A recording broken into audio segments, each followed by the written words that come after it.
इस देश में जाति कैसे नहीं जाती, और खासकर कॉरपोरेट सेक्टर जिस तरह से निजीकरण हो रहा है, और अगर आप हाईली प्रोफेशनल है, हाईली क्वालिफाइड हैं, अपने काम में टैलेंटेड है, उसके बाद भी जाति कैसे आपके पीछा करती है, उसका जीता जागता सबूत पंकज है मेरे साथ।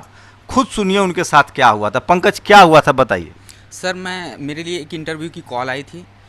एस्मो लेबोरेटरी करके नोएडा सेक्टर 63 में है कंपनी, और इससे पहले मैं एप्पल थेरापेटिक के लिए काम कर चुका हूँ। सेम प्रोफाइल, सारी चीज़ें मैं जो पहले करता था जिस कंपनी के लिए, वही प्रोफाइल यहाँ पे भी थी, तो मुझे उसमें कोई दिक्कत नहीं थी, और मैंने जो पहले काम कर रखा था वो सारी चीज़ें लेकर आया। और उसके बाद मैं आजमगढ़ से यहाँ सेक्टर 63 में इंटरव्यू देने आया। इंटरव्यू ऑलमोस्ट एकदम अच्छा चल रहा था, 2 राउंड हुए।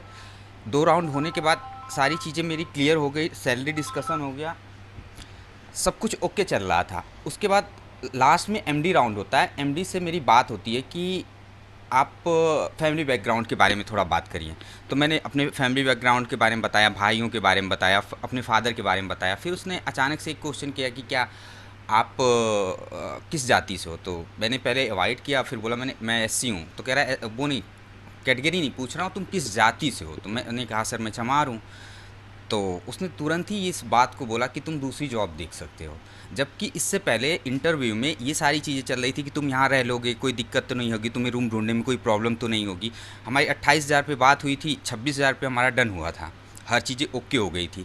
उसके बाद जैसे उसने कास्ट मेरी जानी, उसके बाद उसने तुरंत बोल दिया कि आप देख लेना। फिर उसने अपना एचआर से डिस्कस किया और बोला कि आप जा सकते हैं। क्या मैं ये इंटरव्यू सिर्फ इसलिए नहीं कह रहा हूँ कि पंकज ने मुझे कह दिया और मैंने भरोसा कर लिया। पंकज ने बाकायदा इसके लिए एफआईआर दर्ज कराया है। आपने केस दर्ज कराया? हाँ सर, मैं सेक्टर 63 के सी ब्लॉक में मैंने एफआईआर दर्ज कराई है, जिनमें उनको बुलाया गया कंपनी वालों को, और वो सारी चीज़ें तो उनके सामने पूछा गया। तो मैंने सारी बातें बताई, तो पुलिस वाले ने बोला कि कोई नहीं, मेरा एफआईआर ले लिया, बोले कार्रवाई करूँगा इस पर। तो आपको एफआईआर की कॉपी मिली है पंकज? मुझे एफआईआर की कॉपी नहीं मिली, मैंने उसका फ़ोटो खींच लिया है। एफआईआर की कॉपी? एफआईआर हुई है, अभी शिकायत दर्ज कराई है? शिकायत दर्ज किया सर। अभी एफआईआर में तब्दील नहीं किया? अभी अब एफआईआर में तब्दील नहीं किया उन्होंने। आपको एकदम कंफर्म लगता है कि आपको जाति की वजह से बाद में सब कुछ डन होने के बाद उन्होंने कहा कि अब आप दूसरा जॉब देख लीजिए?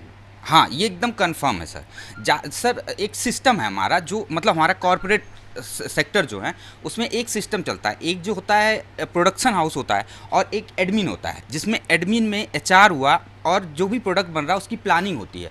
तो जो भी चीज़ें जो एसी रूम में बैठना है, या जिनके लिए क्रिएटिव वर्क हैं, ये ज़्यादातर सवर्ण लोग ही इन चीज़ों पे होते हैं। आप कभी भी देखिएगा तो लेबर क्लास में आपको एससी मिलेगा।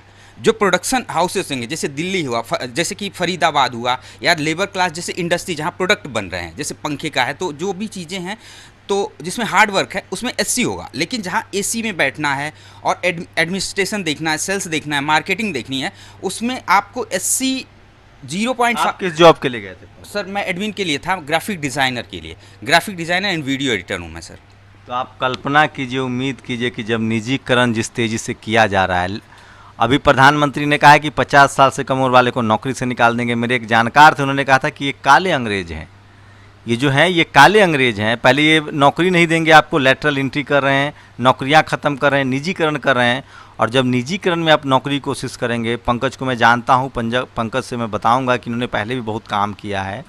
और किस तरह, हाँ, लिंचिंग के लिए, मॉब लिंचिंग माशूका जो आप लिखेंगे गूगल पे, सबसे पहला जो आएगा माशूका mob lynching, campaigning again mob lynching, वो पूरा डिज़ाइन मेरे द्वारा बनाया गया है। उस पर वो सारी चीज़ें मैंने तहसीन पूरे वाले को और तमाम जो भी टीम रही है उसको, वो सारी चीज़ें मेरे पास मेल पड़े हुए हैं, मैंने कब कब उनको मेल किया और कहाँ कहाँ काम किया था? सर मैंने अभी यूनिसेफ के लिए, योगी जी के लिए लखनऊ में काम किया था, नेशनल दक्षक जिसकी प्रियंका चोपड़ा ब्रांड एम्बेसडर है। यूनिसेफ के लिए वो सारी डिज़ाइंस मैंने वहाँ पे बनाई है। और मेट्रो के लिए भी आपने काम किया? दिल्ली मेट्रो के लिए मैंने काम किया है, गैल कंपनी जो भारत की, उसके लिए काम किया है। एनटीपीसी के लिए सर मैंने काम किया है। तो देखिए, ये हैं पंकज, जिन्होंने गेल के लिए काम किया है, एनटीपीसी के लिए काम किया है, यूनिसेफ के लिए ग्राफिक डिज़ाइन किए हैं। लेकिन एक निजी कंपनी में जब वो नौकरी के लिए जाते हैं तो उनकी जाति पूछी जाती है और उसके बाद उनको नौकरी से मना कर दिया जाता है। पंकज, आगे क्या करेंगे आप? सर बात ये है ना कि किसी का मर जाना, चाहे सुशांत सिंह राजपूत हो, चाहे हमारे रोहित बेमुला मारा गया, तो इस तरह से अगर मैं फ्रस्ट्रेट होके तो सुसाइड तो नहीं कर सकता। मैं चाहता हूँ कि लोग देखें और मुझे मतलब एक कोई रास्ता दे कुछ कुछ निकले कि मतलब हम जैसे लोगों का क्या होगा। हार तो नहीं गए? नहीं, मैं हारा नहीं हूँ, मैं लड़ूंगा, इसके लिए हमेशा लड़ूंगा, आवाज़ उठाऊंगा। और जो भी है, बहुत से ऐसे लोग हैं, मैं तो उतना भी गरीब नहीं हूँ कि मुझे रोटी के लिए अभी सोचना है, लेकिन जो बच्चे जिसके घर में माँ बीमार है, जिसके फादर बीमार हैं, और उस लड़के को ही पूरी चीज़ें कर रहा है, तो उसका तो शोषण होना निश्चित है। मेरे साथ ऐसा हुआ तो मैं सारी चीज़ें मीडिया में आऊँगा, बातें करूँगा, कि ताकि कोई दोबारा रोहित वेमुला हो, या चाहे अभी सुशांत सिंह राजपूत ठाकुर होने के, क्षत्रिय जाति से होने के बाद जब आप बॉलीवुड में जाते हैं और आपको लिंच कर दिया जाता है, तो आपको लगता है कि नहीं इसके साथ गलत हुआ। अब वहीं रोहित वेमुला को मारा गया तो उसकी जाति पे सवाल उठने लगा कि ओबीसी है कि एससी है, ओबीसी की एससी है, उसको क्लियर करवाओ। ये सारी चीज़ें हैं, कहीं ना कहीं ये चीज़ें शोषण होती रही। और ये लोग जो कहते हैं टैलेंट की बात, इनके अंदर कुछ टैलेंट नहीं होता है। सवर्ण जाति केवल गाल बजा सकती है। जैसे आप कभी भी सुनिएगा, कहरौआ नाच सुना होगा आपने, धोबियौआ नाच सुना होगा, ये सारी चीज़ें चलती है ना। कभी बहुनौआ ठकरुआ नाच नहीं सुना। हमारे अंदर वो कला थी, हम लोग दिन भर मेहनत करते थे, काम करते थे, फिर शाम को अपने मनोरंजन के लिए, थकावट के लिए म्यूज़िक और डांस, ये सारी चीज़ें हम लोग का होता है। लेकिन आप वहीं बॉलीवुड में देख लीजिए किसका कब्जा है। हमारे में कला है। आप जाएंगे, चोपड़ा मिलेगा, खन्ना मिलेगा, कपूर मिलेगा। वो आप युवाओं को क्या संदेश देंगे और इस लड़ाई को कैसे लड़ेंगे? मैं यही संदेश देना चाहूँगा कि आप लोग जो भी चीज़ें समाज में अच्छी आ रही हैं उसको लड़िए, एक दूसरे का साथ दीजिए। जैसे आज मैं फंसा हूँ, उस तरह से पता नहीं कितने लोग फंसे होंगे, तो एक दूसरे को ये चीज़ें निकलना पड़ेगा। अगर पंकज के साथ नेशनल दस्तक है और मैं पंकज को जॉब भी ऑफर कर रहा हूँ। हमें भले हमारा बजट कम हो, लेकिन नेशनल दस्तक को आप सब लोग जानते हैं। आप लोग अपनी प्रतिक्रिया दीजिए। इस कैंपेन को हम लोग आगे ले जाएंगे। और पंकज के साथ जो हुआ है, हम न्याय के लिए नहीं लड़ रहे हैं। दरअसल ये पूरी लड़ाई जो है इसलिए है कि ताकि अगला किसी के साथ ना हो। और पंकज जितने टैलेंटेड हैं, इनको काम की कोई कमी नहीं होगी। नेशनल दस्तक भी कोशिश करेगा कि इनको काम जरूर दिया जाए, लेकिन सवाल काम का नहीं है, सवाल एक पंकज का नहीं है। सवाल ये है कि media, judiciary, bureaucracy, business, college, university, जो टॉप क्लास की नौकरियाँ हैं, जो टॉप क्लास के पावर सेंटर से, आज जातिवाद गाँव में नहीं, आज जातिवाद शहर में हो गया है, अर्बन सेंट्रिक हो गया है। जो मल्टी स्टोरीज बिल्डिंग है उसमें जातिवाद है।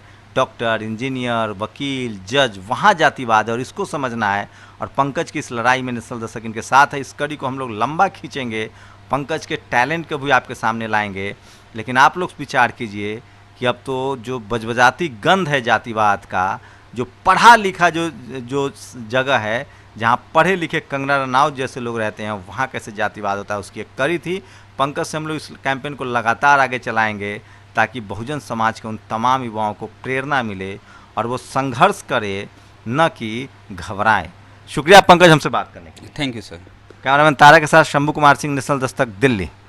नेशनल दस्तक की आपसे गुजारिश है कि अगर इसको बचाना चाहते हैं तो नेशनल दस्तक को सब्सक्राइब करने के लिए रेड कलर के सब्सक्राइब बटन को दबाएं, फिर बेल आइकन की घंटी दबाएं। नेशनल दस्तक को बचाने के लिए बहुत जरूरी है कि हर खबर को शेयर करें, लाइक करें, कमेंट जरूर करें।